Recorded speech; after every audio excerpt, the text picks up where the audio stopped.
coisa estranha para mim falar do Equador agora, não só porque já passaram 10 anos, mas porque passaram também 3 romances a seguir a esse. E eu costumo dizer, e é verdade, que no dia em que entrego o livro à editora, o livro para mim está morto, já não é meu, pertence aos leitores. E eu não gosto de revisitar os livros, porque dá sempre a sensação de que é mais importante o que ficou para trás do que aquilo que está para a frente. E como ainda não faço tensões de me reformar tão cedo da escrita, assim os deuses me ajudem, é mais importante para mim, mais interessante falar do novo projeto, que por acaso não vos vou falar dele porque é segredo, do que estar a falar deste. Em todo caso, queria dizer que raramente em Portugal, se é que alguma vez houve um escritor tão grato aos leitores como eu sou, aos mais de 400 mil portugueses que compraram o Equador, o que significa que mais de 600 mil pelo menos o terão lido. E isso, para um autor que se estreava no romance, foi uma recompensa imensa, muito para além do que eu alguma vez ousei imaginar e muito para além do que eu pensei que fosse possível num mercado como Portugal, onde toda a gente dizia que se lia pouco e que as pessoas, sobretudo, não eram capazes de enfrentar um romance com mais de 500 páginas, como era o caso. Enfrentaram-no e sobreviveram, elas e eu, e o livro sobreviveu 10 anos depois, continua a vender-se. Talvez até venha a ser um livro intergeracional, talvez passe desta geração para a geração seguinte. Talvez, não direi que não morra, porque são muito poucos os livros que não morrem nunca, e este seguramente que não é um deles, mas talvez marque um tempo em termos de relação entre um autor e os seus leitores. O Equador não é uma coisa que tenha acontecido por acaso, não foi um sucesso ocasional no sentido em que não foi preparado. Foi um livro longamente preparado e longamente meditado por mim.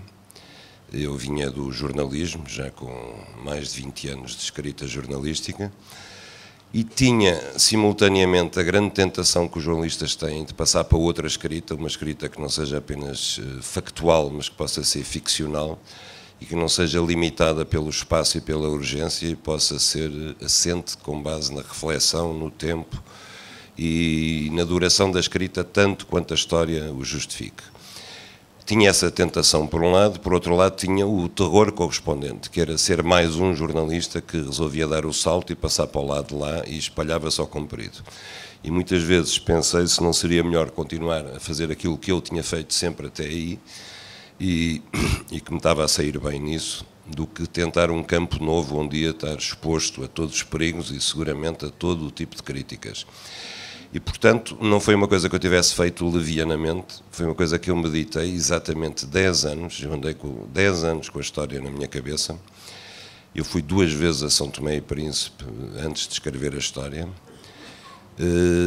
Consultei muitos livros, vi muitas fontes, comecei a escrever, parei de escrever durante 6 meses, voltei a escrever, demorei 1 ano e meio nesse processo, até me sentir suficientemente seguro para publicar o livro. E o que eu chamo suficientemente seguro é olhar para aquilo que tinha escrito, para a história que tinha contado e pôr-me exatamente na posição dos leitores, que é, eu como leitor gostaria deste livro, sim ou não? Gostaria de o ler, sim ou não? E quando a resposta me surgiu, e para mim era um sim claro, só nessa altura que eu resolvi arriscar e sair para a rua. Em boa hora o fiz, porque comecei aí uma carreira de escritor que neste momento já tem 4 romances, mais 3 livros infantis, mais um livro de viagens, mais isto, aquilo, até um livro de cozinha. A ideia surgiu quando eu fui fazer uma reportagem a São Tomé e Príncipe. Deixa-me cá situar, se o livro tem 10 anos, foi há 20 anos, praticamente. E fiquei muito impressionado com o que vi, porque eu, como quase todos os portugueses, desconhecia a história da colonização em São Tomé e Príncipe. Fiquei tão impressionado com o ambiente, com a geografia, com as pessoas, com a decadência daquilo que tinha sido uma próspera colónia de exploração de cacau e café até aos anos 70 do século XX, que depois em Lisboa comecei-me a informar sobre a história da colonização de São Tomé e Príncipe e sobre esse ciclo do cacau.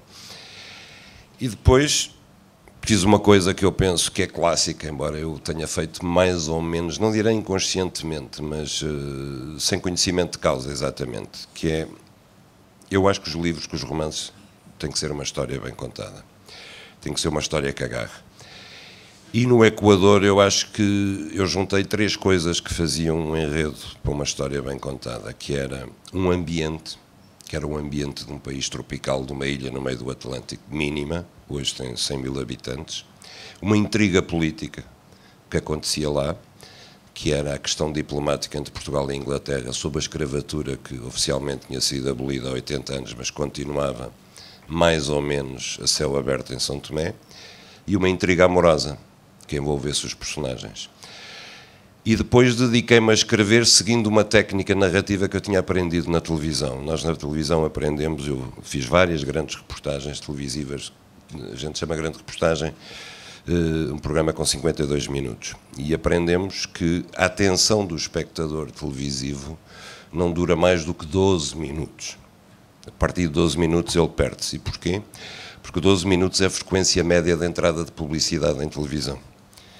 Portanto, o nosso cérebro está formatado para estar atento durante 12 minutos e depois desliga. E eu apliquei essa regra à escrita. Ao longo da escrita havia muitas partes que eram puramente descritivas, históricas, etc., que podiam ser mais penosas. E eu ia lendo, e quando tinha a noção que o leitor podia estar a decair, eu ali puxava-o para cima. Mudava de coisa e metia um pico, como a gente chama. Não me inspirei em coisa nenhuma, que eu saiba. Aliás, eu fiz questão, já o disse uma vez, durante 1 ano e meio que eu estive a escrever o Equador, justamente porque era o meu primeiro livro, eu pensei, eu não posso deixar inspirar por coisa alguma, nem influenciar por coisa alguma. Porque ou vou copiar ou vou deprimir. Ou vou copiar alguém, ou então vou ficar deprimido por achar que não consigo copiar ninguém tão bem, nem ser tão bom como ninguém. E então resolvi ler um único livro durante 1 ano e meio, que era um livro que eu tinha lido aos 20 anos e que voltei a pegar nele, que é o Guerra e Paz, que são 1000 páginas, e que é um livro de tal maneira absoluto que não é imitável. Não há nada que a gente possa fazer lendo o Guerra e Paz que nos influencie, porque, em minha opinião, está para além da capacidade de escrita de qualquer ser humano. E, portanto, eu lia tranquilamente o Guerra e Paz e não lia mais nada, a não ser jornais. Exatamente para não me inspirar em coisa nenhuma. A história é unicamente minha, nasceu na minha cabeça e, como eu disse, foi amadurecida durante 10 anos. Nem todos os romances demoram 10 anos a ser pensados. Este demorou porque era o primeiro. Até eu sentir que aquilo estava maduro para ser escrito. O meu desafio é sempre basicamente o mesmo. Eu acho que eu gosto muito de escrever, mas gostar de escrever não basta para escrever um livro. É preciso que o livro seja de alguma forma um serviço público, um serviço feito aos outros. Eu sou incapaz de escrever sem pensar nos leitores. Eu já disse isto N vezes e por mais que me contradigam, e há escritores que dizem que se estão nas tintas para os leitores, escrevem só pelo prazer da escrita, ou que só lhes interessa as palavras, a mim interessa-me escrever bem, mas interessa-me sobretudo uma boa história, uma história bem contada. Portanto, se eu não a tiver, eu não a escrevo. O meu desafio é sempre acrescentar qualquer coisa aos leitores, que eles cheguem ao fim do livro e que me digam, sei lá, olha, li numa noite, como toda a gente já me diz, ou li em 3 dias maravilhosos, ou foi o meu livro de férias, ou foi qualquer coisa. Saber que, de alguma forma, as pessoas que pagaram 20 ou 25 ou 30 euros para ler aquele livro não deram por mal emprego o dinheiro e que o livro lhes acrescentou alguma coisa, que aprenderam alguma coisa, ou que simplesmente devanearam lendo o livro, isso para mim é muito reconfortante. A propósito, Cristina, há bocado estava a contar uma leitora que tinha dito, não sei o que vocês devem imaginar. Eu ouço todos os dias leitores, todos os dias eu ouço leitores a falarem sobre os meus livros, mas a coisa mais engraçada que eu assisti pessoalmente até hoje foi uma vez no Rio de Janeiro. Eu estava a comprar livros numa livraria e à minha frente estava uma senhora. E a senhora virou-se para o balconista e disse assim, olha aí, moço, eu vou fazer uma viagem de avião, eu tenho terror de avião, eu queria um livro que me distraísse. E ele disse assim, é médio curso ou longo curso? Ele disse, é longo curso, é para a Europa mesmo. Disse, então tenho aqui o Equador, do autor português. E eu achei aquilo engraçadíssimo. Ao contrário do que alguns podem imaginar, este gajo escreve romances de aeroporto. Não, eu achei extraordinário. que um romance tivesse a faculdade de distrair alguém do terror de andar de avião durante 9 horas, porque eu tenho exatamente o mesmo terror. Tomara eu, cada vez que me meto num avião durante 9 horas, ter um romance que me distraísse do avião. Portanto, aqui está um livro de longo curso. Um comentário que já se repetiu várias vezes e que me surpreende sempre é se eu não vou escrever a continuação do livro. E isso surpreende-me porque, caramba, eu acho que o livro acabou mesmo e que isso, não restam dúvidas na cabeça de quem chega ao fim que a história acaba ali. Eu tomo isso como uma homenagem, de leitores que queriam mais, não é? Agora, sei lá, eu não sou um escritor de banda desenhada em séries, eu não estou aqui, não quero fazer uma série de Equador, nem continuar com os personagens, mas dentro dessa linha de comentários houve um leitor que me levantou uma questão extraordinária. É que o Luís Bernardo, personagem principal antes de ir para São Tomé, tinha tido um romance em Lisboa com uma senhora chamada Matilde. E então, eu, leitor, tinha concluído que a dita Matilde tinha ficado grávida. E ela, de facto, ficou grávida. E que era do Luís Bernardo. E então eu podia pegar no filho dele e continuar a história. E eu fiquei verdadeiramente siderado a olhar para ele e disse, mas isso nunca me ocorreu, que o filho fosse dele. Ah, não, mas está claro num livro que o filho é dele. Disse, bem, para mim, não, e fui eu que o escrevi. Pronto. Bem, de um sucesso tão grande não estava à espera, claramente. Não estava, ponto final. O clássico da literatura, eu não sei bem definir o que é um clássico da literatura. Quantos anos é que um livro tem que viver para ser um clássico? Não faço ideia. Eu acho que não é propriamente chamar um clássico será pretencioso. O que eu posso chamar é que, de certa forma, o Equador marcou qualquer coisa. Eu também não quero chamar um marco, mas marcou qualquer coisa no panorama literário, não digo na literatura, notem, no panorama literário português. Primeiro, nós colonizámos durante 500 anos, mas não há grandes romances sobre o Império. Não há. E como disse o Eduardo Lourenço, este era o primeiro grande romance sobre o Império. Segundo, o romance histórico não era muito praticado em Portugal, ou quando era não tinha sucesso. E este teve de tal maneira que a seguir houve uma sequência de romances históricos. Houve muita gente que pensou que a chave do sucesso estava na palavra histórico. E, portanto, vamos todos fazer romances históricos. E terceiro, eu acho que aquilo que de facto foi marcante no Equador foi o facto de ter sido um livro que teve uma imediata adesão de leitores e continuou a tê-la e ainda a tem. E que extravasou fronteiras e, portanto, mostrou que um romance escrito em português pode ser igualmente atraente noutros países que falam línguas completamente diferentes. Eu não faço ideia como é que soará o Equador em servo-croata, por exemplo, mas ele existe em servo-croata e existe em estoniano, e eu não faço a mais pequena ideia o que é que eles falam, não é? Nem sequer, porque é que eu, por exemplo, eu estive este ano e pela segunda vez numa feira literária na República Checa falar do Equador e fico impressionadíssimo como é que os checos podem interessar-se por uma história que é portuguesa, que é do Império Colonial Português, mas todavia interessam-se e isso para mim é sempre um mistério, mas ainda bem que ele acontece. Vou partir aqui de uma observação do embaixador Marcelo Duarte Matias, que diz que, à sua maneira, este livro interroga o destino português e procura compreendê-lo. E esta é uma das leituras que ele achou mais marcante deste livro. O Miguel quer comentar isso, porque até que ponto é que este livro interroga ou interpela esse destino português?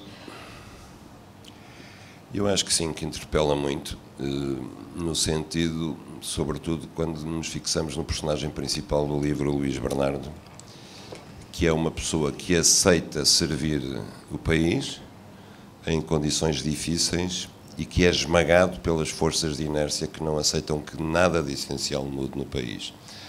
E, portanto, essa é um bocadinho a história do destino português, pelo menos dos últimos 100 ou 150 anos do destino português, que é a história de quando um homem tenta combater as circunstâncias de um país em nome das ideias em que acredita e em nome das transformações que acha que o país precisa, invariavelmente esbarra com uma montanha, com uma força de inércia brutal que acaba por derrotá-lo. Isso aconteceu muitas vezes ao longo da história de Portugal.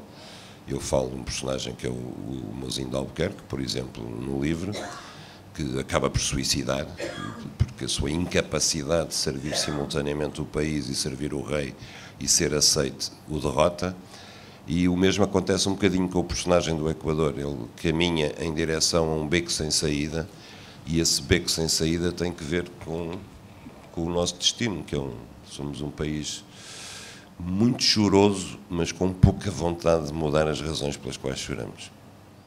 Acho que o livro tem uma carga de dor que eu quis que ele tivesse mesmo.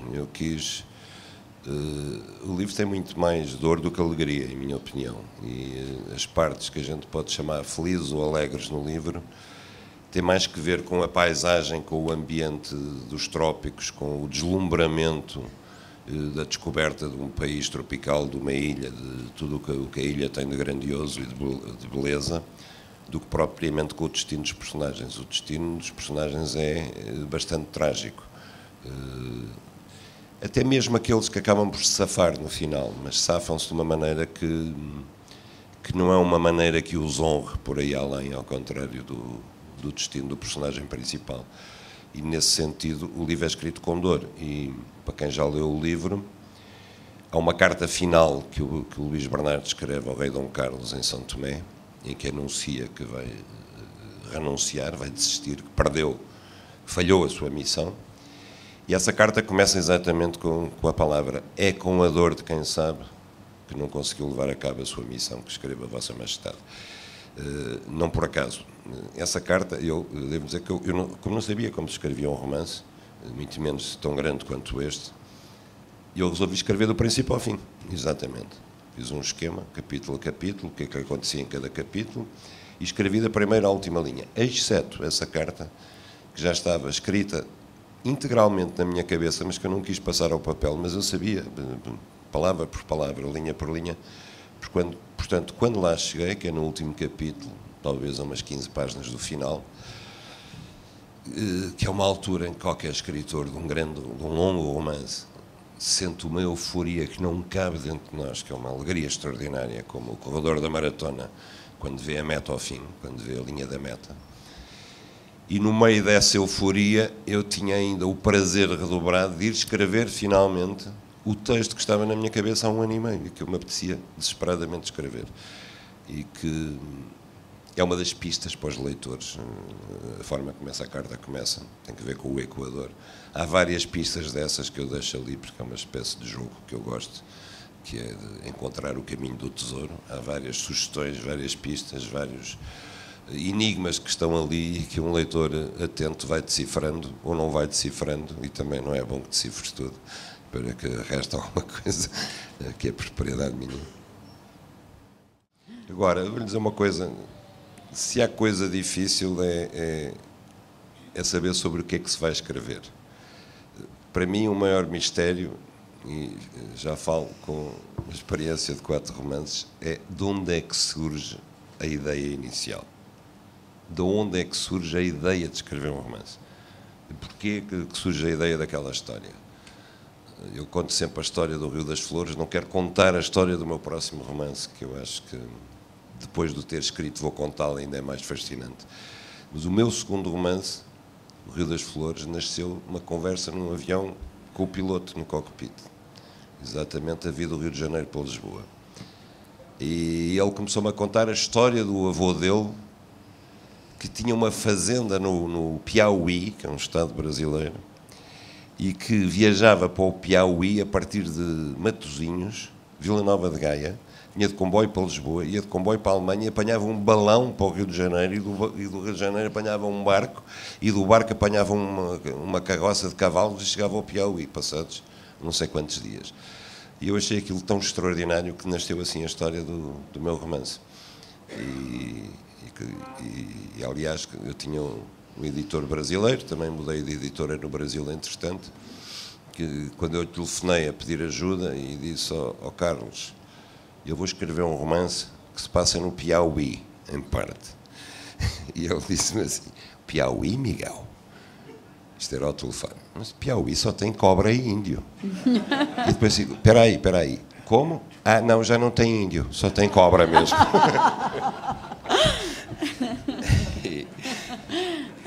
Portanto, acabou por não se passar no Piauí, porque a perspectiva... Tive que mudar para uma outra zona do Brasil chamada Val do Paraíba. Agora, imaginar que um tipo vai numa conversa de avião e de repente nasce uma história para um romance é completamente absurda. E portanto, eu não lhe posso dizer vou escrever sobre Angola, como também não posso dizer vou escrever sobre a Amadora. Não faço ideia. Pode acontecer uma coisa ou pode acontecer outra. Nós não... Acho eu que as pessoas não escrevem romances focados à partida, embora devo-lhe dizer que na minha vida jornalística e literária já recebi vários convites estapafúrdios para escrever histórias, inclusive de senhores que se acham que a minha vida merecia um romance, pronto, e vêm ter comigo e pedem-me isso, ou escrever história de empresas, por exemplo, e coisas extraordinárias. Tenho imensas sugestões de escrever que se eu dissesse que sim a elas, eu tinha um caderno de encargos para os próximos 3 séculos, pelo menos. Agora... a imaginação, como diz uma autora espanhola que eu gosto muito de citar, que é a Rosa Montero, a imaginação é um bicho que mora no sótão e que à noite desperta de repente quando a gente não está à espera. E eu costumo dizer que só espero que quando... Como é que se chama? A Louca da Casa. A Louca da Casa, é isso. A Louca da Casa é um livro que eu recomendo a toda a gente. É um dos meus livros de referência constante quando falo sobre livros nas escolas e isso, porque é um livro onde uma escritora explica o que é escrever e explica o que é que são os escritores, desde o escritor que teve um grande sucesso no primeiro romance e um falhanço no segundo, até o que falhou 3, até o que acertou 3, até aos que escreveram sob nome fictício, quem escrevia era a mulher e quem ensinava era o marido e só se descobriu depois de morto, e explica todo o processo de criação e o que é que ele tem de complicado. E o que eu costumo dizer é que quando a inspiração, a tal louca da casa, aparecer e quando me bater, não é à porta mas ao computador, eu só espero, como dizia o Picasso, estar acordado. Picasso dizia, eu espero quando a inspiração chegue, me encontro acordado. E esses são momentos mágicos, quando a gente vê passar uma ideia de repente, como vê passar uma nuvem no céu, e agarra e diz, eu vou fazer daqui qualquer coisa, são, no fundo, aquilo que faz com que se possa dizer que uma pessoa é um criador ou não é um criador. Pronto. E ser criador aqui não... Eu tenho um filho, por exemplo, que estuda música e faz-me a maior impressão música, porque eu não sei fazer, eu não distingo o dó do ré, do lá, do mi e não sei como é que ele foi para a música. E um dia perguntei-lhe isso, como é que tu és capaz de sentar um piano e compor música, que é uma coisa que me ultrapassa? De onde é que vêm esses sons? De onde é que vêm as notas? E ele disse uma coisa engraçada, disse, pai, eu olho para a natureza, tu também olhas, a mim vem-me sons, a ti vem de palavras. Pronto, é a criação, é a mesma coisa. Isto não tem nada, não tem nada a ver com a sua pergunta. Obrigada. Desculpe. A escrita é um grande lugar de solidão. Existir é um lugar de solidão, é uma condição de solidão em grande parte. Todos nós somos ilhas, cada um à sua maneira. E mesmo no tempo das redes sociais, dos Instagrams, dos Facebooks, em que nós imaginamos que não somos ilhas, somos apenas arquipélagos de ilhas que continuam basicamente isoladas, embora fingem que estão ligadas por pontes. É o que eu acho. Agora, a ilha, isso aí é um bocado um sentido metafórico, quer dizer, a ilha é aquilo que só é contactável a partir do mar ou a partir do ar, está isolada. De certa forma como as pessoas. E quando se parte é sempre mais difícil, quando há uma despedida, quando há uma partida é pior aquele que fica, porque fica na sua solidão, fica na sua ilha, fica dentro de si, do que aquele que parte. O que parte tem um caminho a descobrir, tem uma aventura, tem um espaço novo, vai-se afastar, pode viajar, pode ser livre, enquanto que o que fica está fechado. De certa forma, uma ilha é uma prisão, e muitas vezes nós somos a prisão de nós mesmos, somos ilhas dispersas. Quando a gente sobe o chiado até lá acima, estamos todos juntos, passamos ao lado uns dos outros, mas basicamente cada um é a sua ilha. E até hoje, e essa é a matéria principal de qualquer romance, o fundamental, a meu ver, da natureza humana é a capacidade de deixar de ser ilha, de se relacionar com os outros. Isso é o fundamental de qualquer história. Não vale a pena escrever sobre São Tomé ou ilha alguma se não houver gente lá dentro a povoar aquilo.